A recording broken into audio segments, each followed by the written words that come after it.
गजर करून बुवांना दिला आणि बारी तुटत नव्हती म्हणून बुवांना अभंगाच्या आधी परत गजर घ्यावा लागला. बुवा ही माझी पावर लक्षात ठेव, कळला? काय बुवा, तुमच्याकडून जेव्हा भजन तोडला जात नाही ना तेव्हा अशीच एक आमची बारी झालेली जय जवानमध्ये. ह्यांच्याच लाईनचा एक बुवा होता, त्यानं मग अशी गोमूच्या विषय काढलेले आहे ना, एक मिनिट गप्पा राहा. गोमूचा आणि जो विषय काढलेला आहे त्या बुवाला मी एवढं बोललो. ह्या बुवांचा पॅटर्न ठरलेला आहे, ह्यांचा एक ग्रुप आहे, ह्या बुवा लोकांच्या गुरुबंधूंचा एक ग्रुप आहे. जर समोरचा बुवा जर वरचढ जात असेल ना आणि ती जर बारी लाईव्ह असेल ना तर त्या समोरच्या बुवाला कमेंट द्यायची. असे या लोकांचे धंदे आहेत. हे ह्याचे गुरुबंधू जेवढे आहेत ना, आता लाईव्ह बारी चालू आहे आणि त्याच्यात घाणघाण कमेंट येतं, ते सगळे त्याचे गुरुबंधू आहेत. मी एकटून नडतोय. लोकांनी देवाक पण नावं ठेवतात लोका. मी त्यांना घाबरणारो नाही. भजनाच्या माध्यमातून मी चांगल्या काय गोष्टी सांगितल्या पण ते नाही.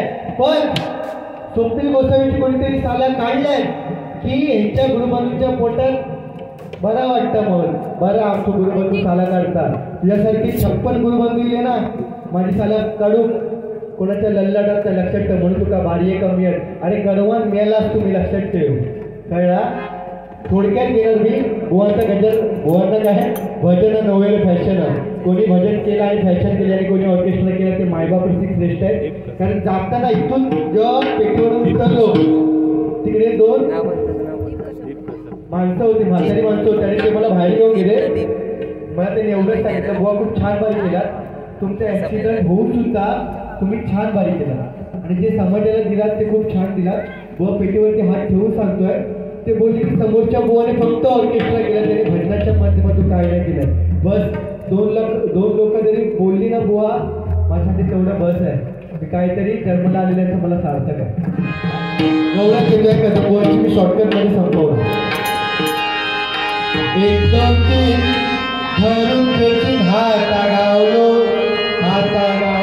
तर उभो पेटी.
स्वामी समर्थांची मी कृपा समजतो.